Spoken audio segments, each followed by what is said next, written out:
Welcome to my allotment diary for the second week of October 2017, part 2. When due to inclement weather, I clear out the polytunnel and construct end frames for my enviro frame. Due to the rain, I've turned off the sound recording on the camera. Sound on!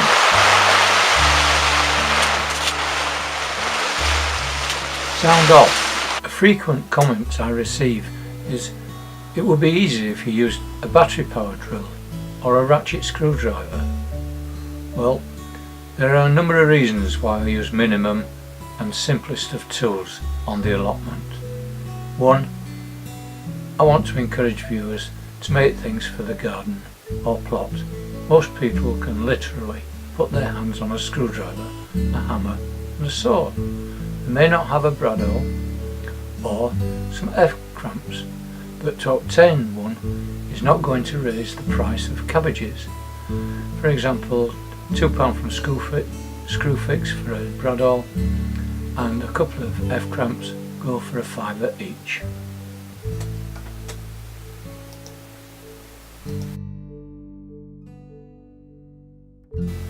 Okay, while it's still raining, let's get this bench cleared.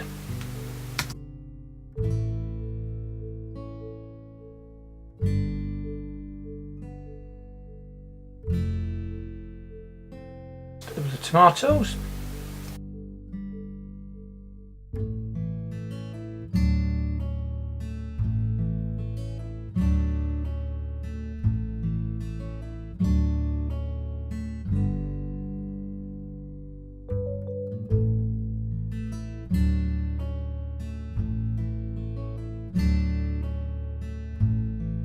A few running repairs on the bench top or the second-hand door.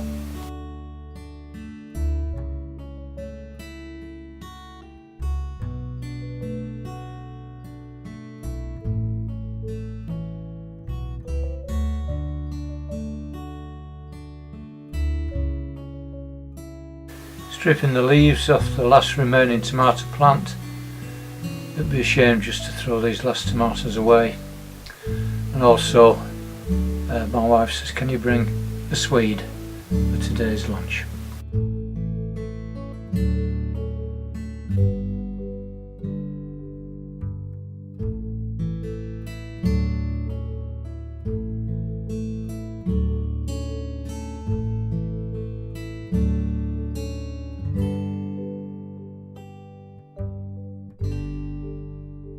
The old tomato plants are now removed, and I'm now going to deposit the peat in the pots onto one of the raised beds.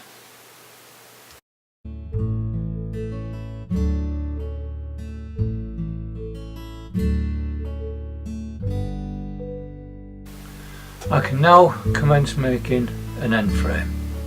I have given the impression that all my raised beds are of a standard size, 12 feet by 4 feet, which in principle they are, but no, they're not. Well, not all of them. For cost purposes, I use standard off-the-shelf timber lengths, and the standard 12-foot length is in actual fact 3.6 metres, which is, in old money, 11 foot 11 and 5/8. So, two of the beds will be 3.6 metres by 1.22 metres, or 11 foot 11 and 5/8 by 4 foot, and every third bed is 11 foot 11 and 5/8 by 3 foot 9 and 5/8, which is 2 3/8 inches short, which is the case on this current Brassica bed. A standard 4-foot end can still be used by, instead of sitting between the side frames, butts up flush with the ends. Well, this is okay, but it leaves a narrow gap at each corner, so I'm making a narrower end frame for use with the narrower beds. So why don't I make all my beds 3 foot 11 and a 1/4 inch wide, Well, I could, but dividing areas up into rows or between plants is easier in my head for imperial rather than metric.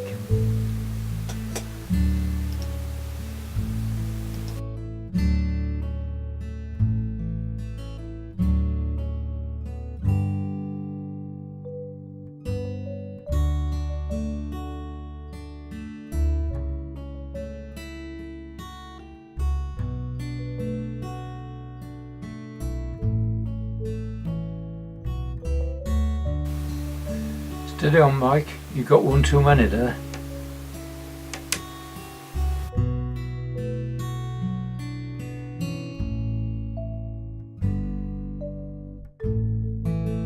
Using the saw as a square.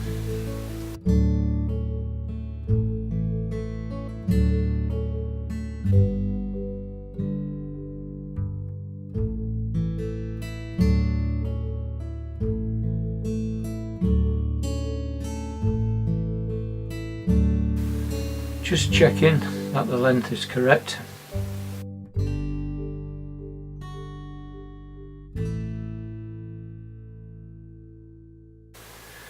Using the head of the door as a square and just clamp it into place.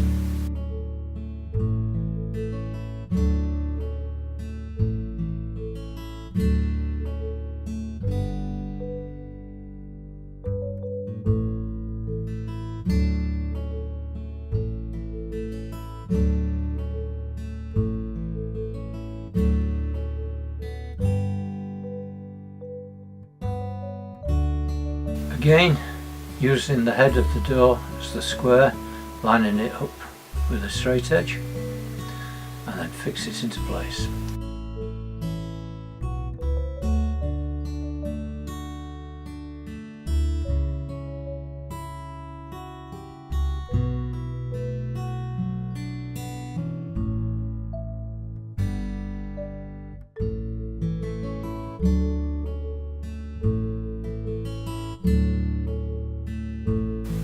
Using a little spot of lard, not much, just a touch on the end to make putting the screw in easier.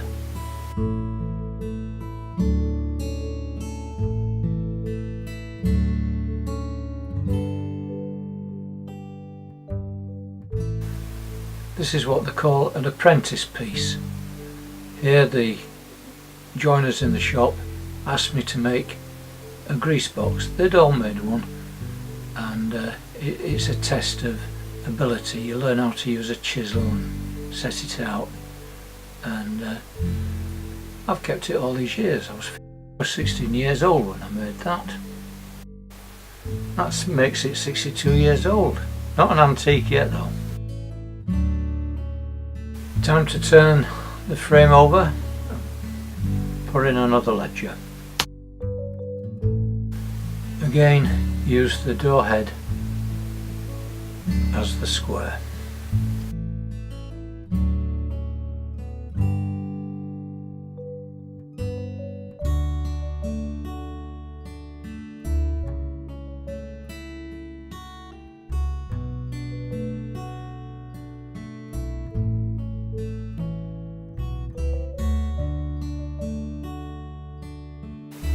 Again, just checking for square.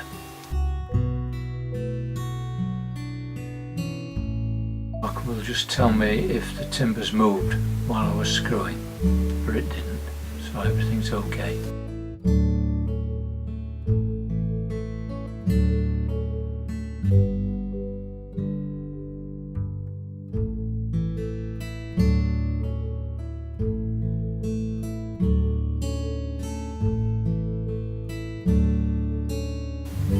Frame is now complete.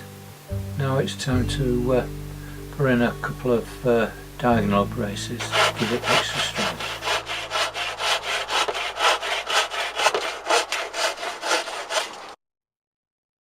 By the way, it stopped raining.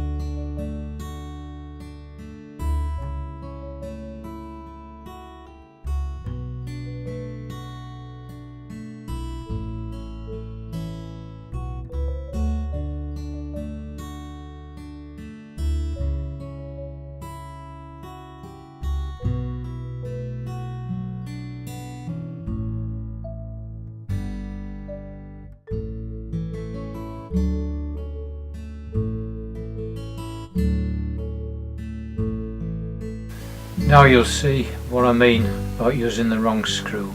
I just can't drive this one through. I see my mistake, change over, and the screw goes in dead easy. And see how the lard has been squeezed out? I put the screw there just to give me the direction to bradawl the starter hole, and it means that I miss the 2 sets of screws that are in there.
And there we have the finished frame.